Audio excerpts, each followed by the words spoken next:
30 दिन पहले अमेरिका और इसराइल ने मिलकर एक नोटंकी चालू की थी। नोटंकी का टाइमिंग बड़ा दिलचस्प था। दिसंबर में डिपार्टमेंट ऑफ जस्टिस अमेरिका ने एप्स्टीन फाइल निकाले। एप्स्टीन फाइल के ऊपर विश्व में चर्चा होने लगी। चर्चा हुई कि अमेरिका का राष्ट्रपति नाबालिग बच्चियों का बलात्कार करता हुआ पाया गया है उन फाइल्स में। आप जाकर देखिए, इन फाइल्स को पढ़िए। उसको कवर अप करने के लिए 2 दिन बाद वेनेजुएला के मडूरो को उठा लिया गया। पूरी विश्व की सारी अटेंशन मडूरो और वेनेजुएला पे चली गई। जब मडूरो और वेनेजुएला का मामला हल्का पुल्का ठंडा हुआ और उसके बाद दोबारा से चर्चा चालू हुई कि एप्स्टीन में नाबालिग बच्चियों का बलात्कार करने वाला डोनाल्ड ट्रंप, यहाँ पर आज की डेट में उसके ऊपर क्या कार्रवाई होनी चाहिए, तो वहाँ पर बेंजामिन चेतन भाऊ, जिसका खुद का आदमी जेफरी एप्स्टीन, जिसके तहत ये पूरा खेल रचा गया, उसने अमेरिका को ब्लैकमेल करके इवेंचुअली इस अटेंशन को अब ट्रंप के ऊपर डाइवर्ट करने के लिए फिर से चालू कर दी with respect to Iran. Iran में इन्होंने इतना हाहाकार मचाया, हाहाकार ये मचाया कि हम आ रहे हैं, हम ईरान को अब अटैक कर देंगे, उसके कमांड कंट्रोल सिस्टम्स को डिस्ट्रॉय कर देंगे, लीडरशिप डिकैपेसिटेट कर देंगे, रेजिम चेंज हो जाएगा। 20 दिन हो गए, गिड़गिड़ा रहे हो, भीख मांग रहे हो।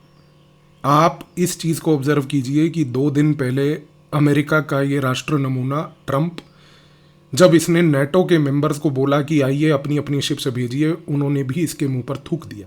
माफ़ कीजिए इस प्रकार की भाषा को, पर लिटरली उसके मुंह पर थूक दिया कि नहीं, हम नहीं भेजेंगे, तुम्हारी लड़ाई है, चेतन भाऊ के साथ लड़ रहे हो, उसके लड़के खड़े कर लो जो रोज पिट रहे हैं। क्या निकला, क्या मिला? सिर्फ एक बलात्कारी राष्ट्रपति को कवर अप करने की जो ये रणनीति थी, पूरी तरह से फेल हो गई, ध्वस्त हो गई। क्यों? आज ऐसा क्यों हो रहा है कि अमेरिका को मजबूरन अब ये कहना पड़ रहा है कि ईरान का तेल विश्व की मार्केट में आने दो, रशिया का तेल विश्व की मार्केट में आने दो? ऐसा क्या हो गया? एक चीज़ हुई, ईरान को ये लोग समझ नहीं पाए। ईरान को ये लोग इसलिए नहीं समझ पाए क्योंकि 2007 में ईरान में उनकी Islamic revolutionary guard core IRGC का जो चीफ था मोहम्मद अली जाफरी, उस व्यक्ति ने 2007 से 2019 तक जब वो कमान संभाली IRGC के चीफ की, उसने ईरान में एक बड़ा महत्वपूर्ण काम किया।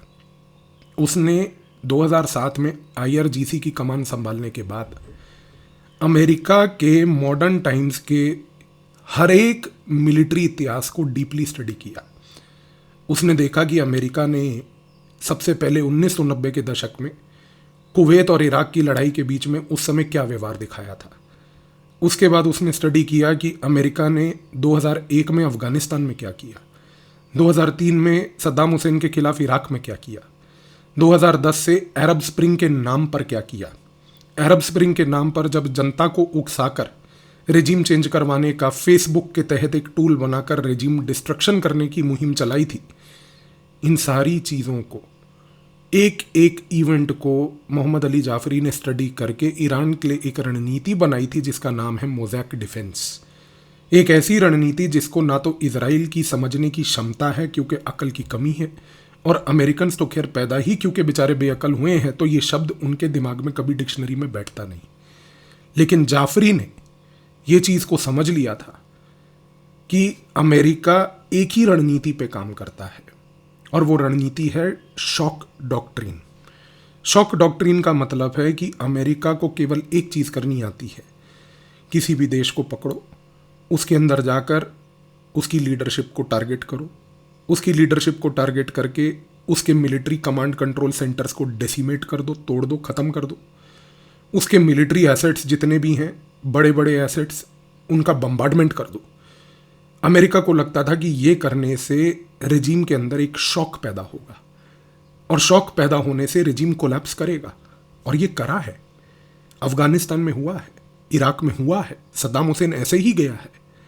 और इसके बाद जब 2011 से इन्होंने फेसबुक जैसे टूल का प्रयोग करके रेजिम गिराने की कोशिश करी, जो करते करते इवेंचुअली इंस्टाग्राम फेसबुक कॉम्बिनेशन के तहत और यूट्यूब के माध्यम के तहत इन्होंने फिर नेपाल और बांग्लादेश में ये रेजिम चेंजेस रीसेंट टाइम्स में किए।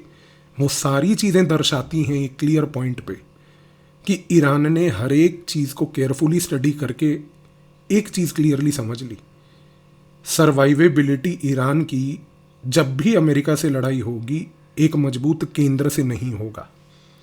ईरान ने मोज़ैक डिफेंस में इस रणनीति को अपनाया।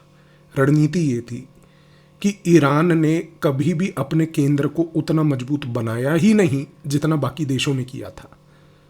आप देखिए कि ईरान की Islamic revolutionary guard core IRGC जो है, उसने पूरी की पूरी ईरान की मिलिट्री पावर को डिवाइड करके इस प्रकार से डिज़ाइन करके एक ऐसा इंस्टीट्यूशन खड़ा किया जिसमें पावर हर तरीके से डिस्पर्स हो गई। हर एक देश में 2, 3, 4 कमांड एंड कंट्रोल सेंटर्स होते हैं। ईरान जैसे देश में 31 कमांड एंड कंट्रोल सेंटर्स हैं। एक तेहरान में है और 30 कमांड कंट्रोल सेंटर्स उनके अलग अलग प्रोविंसेस में हैं। ईरान की मोज़ैक डिफेंस की दूसरी रणनीति देखिए। इस रणनीति में ईरान ने एक और लेसन ये सीखा कि यदि मान लीजिए अमेरिका ऐसी रणनीति अपनाती है जिस रणनीति से अगर वो कमांड एंड कंट्रोल सेंटर के कमांडर इन चीफ को मार देती है, फिर हम क्या करेंगे। पहली बात, ईरान ने 31 कमांड एंड कंट्रोल सेंटर्स बनाए। हर एक कमांड एंड कंट्रोल सेंटर के अंदर कमांडर इन चीफ से लेकर जो लोएस्ट लेवल का अधिकारी उस कमांड कंट्रोल सेंटर का था, उन सबको सेम पावर दे दी। सेम पावर दे दी का मतलब यह है कि एक लोएस्ट लेवल का व्यक्ति उसको तक ये बात बोल दी कि अगर तेरे ऊपर की पूरी कमांड उड़ जाए तो तुझे भी वही करना है उस मोमेंट पर जो एक कमांडर इन चीफ करेगा। इस रणनीति को समझने की कोशिश कीजिए, क्योंकि आज अमेरिका ने जब ये बात बोली कि हमने इनके कमांड कंट्रोल सेंटर्स उड़ा दिए, हमने अयतुल्ला अली खुमैनी को मार दिया, हमने इनके सिक्योरिटी चीफ को मार दिया, फलाना ढिकाना। अरे आप टॉप की लीडरशिप को मार रहे हो। उसने जो लैडर बनाई है उस लैडर को समझने की आप में क्षमता ही नहीं है। आज अमेरिका इस चीज़ को नहीं जान पा रहा है। अगर मैं एक साधारण उदाहरण दूं आपको कि आप अगर एक मान लीजिए कमांड एंड कंट्रोल सेंटर के चीफ जिसका लेट्स से रैंक होगा लेफ्टिनेंट जनरल या मेजर जनरल, उसको मार दोगे तो वो लेफ्टिनेंट जनरल और मेजर जनरल को जो काम करना था वो आज की डेट में उसी की हायरार्की में नीचे एक कैप्टन के रैंक के अधिकारी के पास भी वही पावर थी। आप कैप्टन को ढूंढ के मार पाओगे? नहीं मार पाओगे, और नहीं कर पाए आप। इसीलिए आपकी ये दुर्गति हुई। इसीलिए आप इस मोमेंट पर घुटने आप टेके हुए और यहां पर देख रहे हो कि अब हम कैसे इस मसले को जो है यहां पर हल करें। क्योंकि ईरान ने नॉट ओनली ये चीज करी, ईरान ने दूसरी बड़ी इंपॉर्टेंट चीज करी। उसने जो अरब स्प्रिंग से सीखा था वो एक बड़ी इंपॉर्टेंट लर्निंग थी जो उसने इस मोज़ैक डिफेंस के अंदर इनकॉर्पोरेट करी। अरब स्प्रिंग से ईरान ने ये सीखा था सबसे इंपॉर्टेंटली कि अमेरिका ये कोशिश जरूर करेगा कि वो लोगों को उकसाएगा। इस रीज़न से ईरान ने एक रेगुलर आर्मी अर्तेश को मेंटेन करने के बावजूद एक पैरामिलिट्री यूनिट क्रिएट किया जिसका नाम था बसीज। बसीज पैरामिलिट्री यूनिट्स जो हैं ईरान के आज की डेट में ईरान के शहरों शहरों के अंदर, चप्पे चप्पे के अंदर, घर घर के अंदर, दुकान दुकान के अंदर, मस्जिदों में, हर एक ऐसे स्थान पर बैठे हैं और चीज़ों को ऑब्जर्व करते हैं। वो भी एक ऐसी परिस्थिति में जब ईरान के ऊपर अटैक होता है कि ग्रास रूट लेवल से लोगों का कोई प्रोटेस्ट ना हो। आप सोच के देखिए कि ईरान में जब अमेरिका ने अटैक किया तो यहाँ पर बातें वही हुई थी। आप ट्रंप के वो स्टेटमेंट्स को याद कीजिए। स्टार्टिंग में वो ये बात बोलता था कि हम यहाँ पर लोगों को अब बोल रहे हैं ये गोल्डन मौका है, आइए रेजिम चेंज कर लीजिए। 3 दिन के बाद गायब हो गई वो स्टेटमेंट। उसके बाद ये स्टेटमेंट कभी आई ही नहीं। आप ऐसा कैसे कर सकते हैं कि एक लड़ाई में कुछ गोल को लेकर आए कि गोल था कि हम लोगों को उकसाकर रेजिम चेंज करेंगे और 3 दिन बाद वो गोल ही बदल गया। यहाँ पर कोई ये आर्थिक नीतियाँ चल रही हैं, ये मिलिट्री नीति है। मिलिट्री नीति के अंदर आपके गोल्स इस मोमेंट से एकदम एक लड़ाई के दौरान नहीं बदल सकते। लेकिन इनको ये चीज़ समझ नहीं आई क्योंकि इनको ना तो ये बसीज यूनिट्स और उनकी फंक्शनिंग के बारे में उतनी अकल थी कि ये क्या करते हैं। इनको पता था वो बसीज यूनिट्स हैं, बसीज यूनिट का भी एक चीफ है, चीफ को मार दो, मार दो। उनकी जो लैडर है नीचे की वो आप नहीं समझ पाओगे क्योंकि उस लैडर को समझना और उस लैडर में कौन कौन व्यक्ति है जानना इन लोगों के बस का नहीं है। तीसरी चीज देखिए, जाफरी को ये बात भी पता थी कि हमारी नेवी में शिप्स रखनी है हमें, उन्होंने शिप्स रखी। और जाफरी को ये बात पता थी शिप्स रखेंगे अमेरिका शिप्स फोड़ देगा, अमेरिका ने शिप्स फोड़ी भी। लेकिन जाफरी ने यह बात क्लियर कर दी थी कि शिप्स हमारी नेवी की एक टॉप लेवल की ही एक आइडेंटिटी बनानी चाहिए, हमारे को नेवल लेवल पर खेलना है एसिमेट्रिक वॉर। आज ईरान के पास नेवल लेवल पर छोटी छोटी बोट्स हैं, जो बोट्स आज की डेट में पूरे स्ट्रेट ऑफ हॉर्मूज के अंदर घूम के एसिमेट्रिक लड़ाई कर सकती हैं। अमेरिका से पूछना चाहिए था, तुमने उनकी नेवी उड़ा दी, स्ट्रेट ऑफ हॉर्मूज को खुलवाने का तुम्हारे में गूदा नहीं था, तुम भेजते अपना वो यूएसएस जेरल फोल्ड, जिसके अंदर संडास और प्लम्बिंग की प्रॉब्लम आ गई थी। 45 मिनट शौच करने के लिए वहां पर सेलर्स को लाइन में खड़ा होना पड़ रहा था। भेज देते उन अपने सस्ते एयरक्राफ्ट कैरियर्स को वहां पर, करते बम्बार्डमेंट। क्यों नहीं किया? क्योंकि आपको पता था कि इनकी ये जो शॉर्ट बोट एसिमेट्रिक वॉर की जो डॉक्ट्रिन है नेवल लेवल की, इसमें आपको समझ ही नहीं आएगा कि पहली बात तो आप किस प्रकार से कहां पर वो टक्कर खाओगे उनसे, और दूसरी बात अमेरिका ने जो पूरा कैंपेन रचा यहां पर air defence, air superiority, sky superiority, क्या निकला? F-35 को पेल दिया ईरानियंस ने, पेल दिया उसको। F-35 जिसको आप कहते थे ना सर, स्टेल्थ सेंसर फ्यूजन, पूरी नोटंकी बनाकर विश्व में $100 मिलियन का एक यूनिट बिकेगा। 10 रुपए ना दूं मेरे को अगर लाके बेचोगे तो, 10 रुपए भी बल्कि तेर से लूंगा कि मेरे को दिखाने के। सड़ा हुआ अपना F-35 क्या अचीव किया आपने? F-35 को ईरान ने कैसे तोड़ा, बड़ी दिलचस्प चीज है वो, सेपरेट वीडियो में बात करेंगे उसको लेकर। लेकिन एक चीज समझ लीजिए कि ईरान की ये जो मोज़ैक डिफेंस थी, इस मोज़ैक डिफेंस में ईरान ने एक आखिरी पॉइंट भी समझ लिया था कि उसने मिडल ईस्ट को बहुत केयरफुली समझा था। उसने जान लिया था कि middle east is not Iran, it is not Israel. Middle east उसने समझ लिया था कि एक इंटरकनेक्टेड वेब है मिलिट्री बेसिस का, एनर्जी कॉरिडोर्स का और यूएस के मिलिट्री एसेट्स का। जो पब्लिकली अवेलेबल मैप्स होती हैं ना, उन पब्लिकली अवेलेबल मैप्स में किसी भी देश के मिलिट्री बेसिस दिखते नहीं हैं। आप आज भी मिडल ईस्ट के मैप में पब्लिकली अवेलेबल जितने भी बेसिस हैं अमेरिका के, वो दिखते नहीं हैं। लेकिन इनकी जानकारी रशिया को थी, और रशिया को इसलिए है क्योंकि रशिया के जिस प्रकार के, चाइना के जिस प्रकार के एडवांस्ड सैटेलाइट्स हैं, उनके पास हर एक लोकेशन है प्रिसाइज। अमेरिका आज इस चीज़ से भौकला गया है कि ये प्रिसाइज साइट्स पे, जिनको हमने कोवर्ट मेंटेन करा था, जिनको मतलब भनक नहीं होने दी थी वर्ल्ड में, उसके ऊपर कैसे ईरान ने पिछले 20 दिन में तबाही मचा दी। सबसे बड़ी चीज़ को समझने की कोशिश कीजिए कि ईरान ने ये जितने भी अमेरिका के मिलिट्री एसेट्स को यहाँ पर डिस्ट्रॉय किया है ना, ये अमेरिका की सिक्योरिटी आर्किटेक्चर के लिए लॉन्ग रन में कितना बड़ा खतरा है। आप इस चीज़ से अंदाज़ा लगाइए कि अरबों डॉलर लगाकर अमेरिका ने जो ये मिलिट्री बेसेस और एसेट्स यहाँ पर क्रिएट किए थे कोवर्ट लेवल पर, जब वो पूरे के पूरे एक्सपोज हो गए हैं, तो नॉट ओनली अमेरिका को ये बेसेस और एसेट्स अब दोबारा बनाने हैं, बल्कि इनको अब ऐसे स्थानों पर बनाना पड़ेगा, पहली बात, जहाँ पर जाहिर सी बात है कि फिर से किसी सैटेलाइट की नज़र ना आए।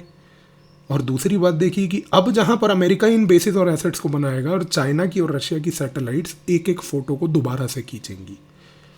ये सारी फोटोग्राफ्स दोबारा से ईरान को मिलती रहेंगी, जो इंटेलिजेंस पाइपलाइन शेयरिंग की बनी हुई है रशिया, चाइना, ईरान के बीच में। इवेंचुअली इस 20 दिन की नोटंकी के बाद आपने क्या अचीव किया? कुछ नहीं।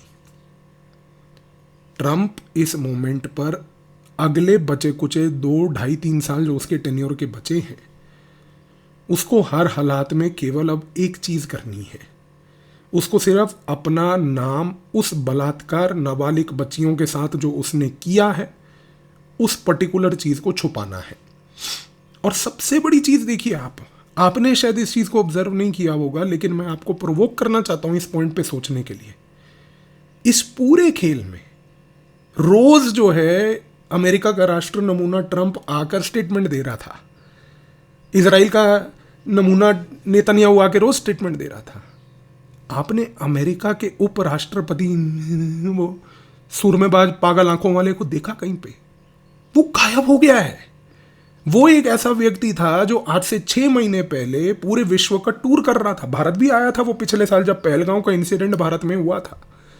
वो बंदा पिछले 6-8 महीने से पूरे विश्व का टूर कर रहा था कि चलो ट्रंप के बाद, क्योंकि ट्रंप के 2 टर्म्स खत्म हो गए हैं, यानी कि ये दूसरा टर्म उसका चल रहा है, इसके बाद तो अब अगला राष्ट्रपति तो मुझे ही बनना है। वो व्यक्ति पिछले 22 दिन से गुमशुदा है। अमेरिका में पोस्टर लगवाने पड़ेंगे गुमशुदा की तलाश के। कहां है वो व्यक्ति? क्यों नहीं दिख रहा? कहां गायब हो गया? सोचा है कभी आपने? क्योंकि उसको भी ये बात अब समझ आ गई है, सूरमेबाज को, इस बलात्कारी व्यक्ति को, इसने जो अपने बलात्कार को कवर अप करने के लिए ये हरकतें की हैं, कितना उसके साथ अब और खड़ा होना पड़ेगा। मुझे आश्चर्य नहीं होगा कि अमेरिका में अगर एक कोई दूसरा उपराष्ट्रपति आने वाले समय में आ जाए। मुझे आश्चर्य नहीं होगा अगर एक director of national intelligence America में तुलसी गब्बार्ड को छोड़कर कोई और नया वाला आने वाले समय में आ जाए।